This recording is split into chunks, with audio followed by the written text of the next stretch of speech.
তৃণমূলের অন্দরের বাগযুদ্ধে এবার উঠে এলো বহু চর্চিত সারদা কাণ্ডের প্রসঙ্গ।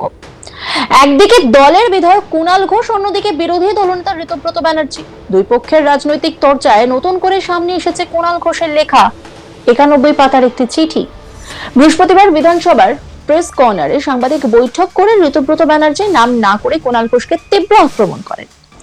কুণালকে কটাক্ষ করে তিনি বলেন, সম্প্রতি ম্যানেজিং ডিরেক্টর পদে উন্নীত হওয়া এক ব্যক্তি তাকে বেঈমান বলছেন, অথচ সেই ব্যক্তি দলের সাংসদ থাকাকালীন জেলে গিয়েছিলেন। ঋতব্রত ব্যানার্জির দাবি, সারদা ও চিটফান্ড মামলায় জেলে থাকার সময় কুণাল ঘোষ দেশের প্রধানমন্ত্রী, স্বরাষ্ট্রমন্ত্রী, সিবিআই এবং ইডির কাছে একটি 91 পাতার চিঠি লিখেছিলেন। তার অভিযোগ, ওই চিঠিতে তৃণমূল এবং তৎকালীন মুখ্যমন্ত্রী মমতা ব্যানার্জির বিরুদ্ধে একাধিক গুরুতর অভিযোগ করা হয়েছিল। ঋতব্রত বলেন, ওই চিঠিতে চিটফান্ডের টাকা ব্যবহার নিয়ে নানা অভিযোগের উল্লেখ আছে। এমনকি মুখ্যমন্ত্রীকে নিয়েও অভিযোগ করা হয়েছিল বলে দাবি করেন তিনি। তৎকালীন মুখ্যমন্ত্রী মানে মমতা বন্দ্যোপাধ্যায়ের কথা বলেন তিনি। তার বক্তব্য, যদি দলেরই একজন সাংসদ দলের বিরুদ্ধে এমন অভিযোগ করে থাকেন, তাহলে প্রশ্ন ওঠে কে আসলে দলের সঙ্গে বিশ্বাসঘাতকতা করছিলেন। ঋতব্রত ব্যানার্জি কি বলেছেন শুনবো। প্রতিদিন প্রতিনিয়ত আরো বেশি লোককে বেঈমান বলতে হচ্ছে এবং হবে। আজকে কালকে পরশু দিন যত বাড়বে আরো বেঈমান বলতে হবে। তো যে কারণে আমি গত দুদিন একটু সময় পেয়েছিলাম, তা আমি আসলে একটা 91 পাতার চিঠি পড়ছিলাম। তো সেই 91 পাতার চিঠিটা পড়ে আমার মনে হলো যে একটু সেই বিষয়টা সংবাদ মাধ্যমের সামনে এবং সংবাদ মাধ্যমের মাধ্যমে এটা একটু প্রকাশ্যে আনা দরকার। আসলে মানে সম্প্রতি ম্যানেজিং ডিরেক্টর পদে উন্নীত হওয়া যারা হচ্ছে বেঈমান বেঈমান বলছেন, ঘটনাচক্রে সেরকম একজন তৃণমূল কংগ্রেসের সাংসদ ছিলেন। সাংসদ থাকা অবস্থায় গ্রেপ্তার হয়েছিলেন এবং জেলে বন্দী থাকা অবস্থায় একটা 91 পাতার চিঠি, সেই 91 পাতার চিঠি অ্যাড্রেস করা হয়েছিল দেশের প্রধানমন্ত্রীকে, দেশের স্বরাষ্ট্রমন্ত্রীকে, সিবিআই ডিরেক্টরকে। এবং সেই চিঠি তার একজন প্রাণসখা এবং আরো কিছু সাংবাদিক যারা সাহায্য করতে পারেন এই ভেবে সেই চিঠির কপি পৌঁছে দেওয়া হয়েছিল। এবারে এই যে 91 পাতার চিঠি, এবং সেই চিঠিতে উল্লেখ করা হয়েছিল যে তৎকালীন মুখ্যমন্ত্রী মমতা বন্দ্যোপাধ্যায়ের পুলিশ যদি জেলের মধ্যে কিছু করে, তাহলে এই 91 পাতার চিঠিকেই যেন তার শেষ বয়ান হিসেবে ধরে নেওয়া হয়। মানে মোদ্দা কথায়, অবাঞ্ছিত কোনো ঘটনা ঘটলে যেন নোট হিসেবে এই 91 পাতার দলিলকে স্বীকৃতি দেয়া হয়। মানে প্রকৃতপক্ষে জেলে বসে মৃত্যুর আশঙ্কা করা বা মৃত্যুর আশঙ্কায় থাকা এক বন্দীর শেষ বয়ান। এখন উনি কথায় কথায় বলেন যে পার্টিকে আমি 10,000 টাকা চাঁদা প্রতি মাসে দিয়ে গিয়েছি। চাঁদা 10,000 টাকা দিয়েছেন, আর হাজার হাজার কোটি টাকার দুর্নীতি সম্পর্কে দেশের প্রধানমন্ত্রীকে, দেশের স্বরাষ্ট্রমন্ত্রীকে, সিবিআই এর ডিরেক্টরকে সেই চিঠি লিখেছেন। আমার ধারণা আপনারা এখানে যে আছেন তারা কেউ চিঠিটা পড়েননি। তো আমি এই 91 পাতার, এমনি চিঠিটা ওভারঅল খুব ইন্টারেস্টিং। আমি চিঠির একটা জায়গা কোট করছি। একটা জায়গায় বলা রয়েছে যে সমস্ত খরচ বাঁচাবার পরও উদ্বৃত্ত 30 কোটি টাকা থেকে গিয়েছিল। সেই 30 কোটি টাকা একজনের কাছে রাখা হয়েছিল কোথাও ইনভেস্ট করবার জন্য।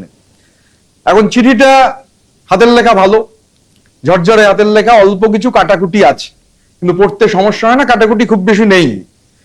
এই যে 91 পাতার এটা একটা দলিল, এই দলিল হচ্ছে একটা দল তুলে দেওয়ার জন্য যথেষ্ট।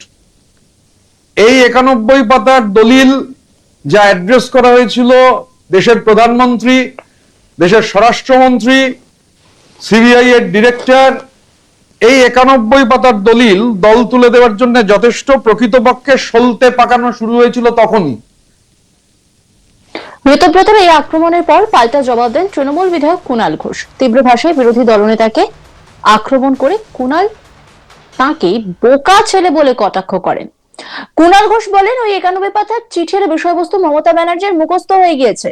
তিনি আরো বলেন, যারা বারবার তার নাম নিয়ে রাজনীতি করছেন তাদের নিয়েও তাকে সতর্ক থাকতে হচ্ছে। জেলে থাকার সময়ের প্রসঙ্গ তুলে কুণাল ঘোষ দাবি করেন, তিনি প্রথম হুইসেল ব্লোয়ার হিসেবে সামনে এসেছিলেন। তার বক্তব্য, তিনি একাই জেল থেকে লড়াই করেছিলেন। সেই সময় দলের অনেকেই তার পাশে ছিলেন না বলেও অভিযোগ করেন তিনি। কুণালের আরো দাবি, দলের কয়েকজন তার কাঁধে বন্দুক রেখে নিজেদের স্বার্থসিদ্ধির চেষ্টা করেছিলেন। তিনি বলেন, একজন পুরনো নেতা তাকে অন্য দলে যাওয়ার প্রস্তাব দিয়েছিলেন। কি বলেছেন তিনি, শোনাব আপনাদের। একটা বোকা ছেলে, একটা খারাপ ছেলে, আবার 91 পাতার চিঠি, ওটা আনন্দবাজারে আমার বাইলাইন করে প্রকাশিত হয়েছে। ওগুলোর সঙ্গে নতুনের কোনো আমার বাড়িতেও দিস্তে আছে, আমার ধারণা মমতাদিরও পড়ে মুখস্থ হয়ে গেছে। ফলে ওইসব করে আমার এটা ভালো লাগছে।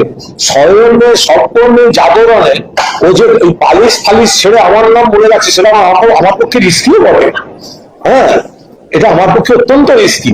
হ্যাঁ, আমাকে খুব চারপাশ দেখে চলতে হবে, কারণ ঋত স্বয়নে স্বপ্নে জাগরণে ও তো সব নানা রকম জিনিস দেখে বেড়ায়। এখন আমাকে দেখছে, আমাকে আক্রমণ করছে, এটা হলে আচ্ছা লাগা।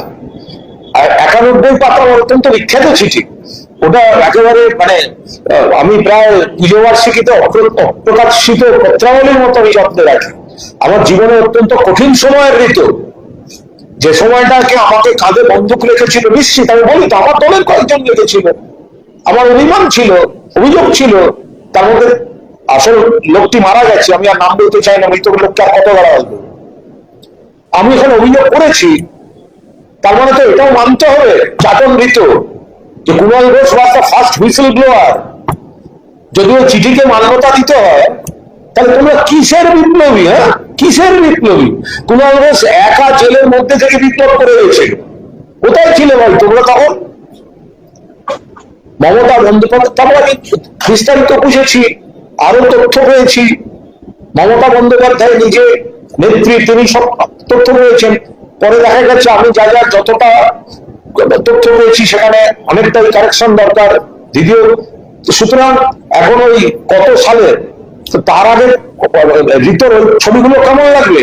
অমিত মিত্র ধুতি টানা, মমতা ব্যানার্জিকে হ্যাকেল করা, ঋতু কেমন লাগবে? না রাজনৈতিক কেমন লাগবে? অন্যান্য খবরের আপডেটের জন্য অবশ্যই নজর রাখুন আজ তাক বাংলার ইউটিউব স্ট্রিমিং এ। লাইক, কমেন্ট, শেয়ার এবং সাবস্ক্রাইব করতে ভুলবেন না।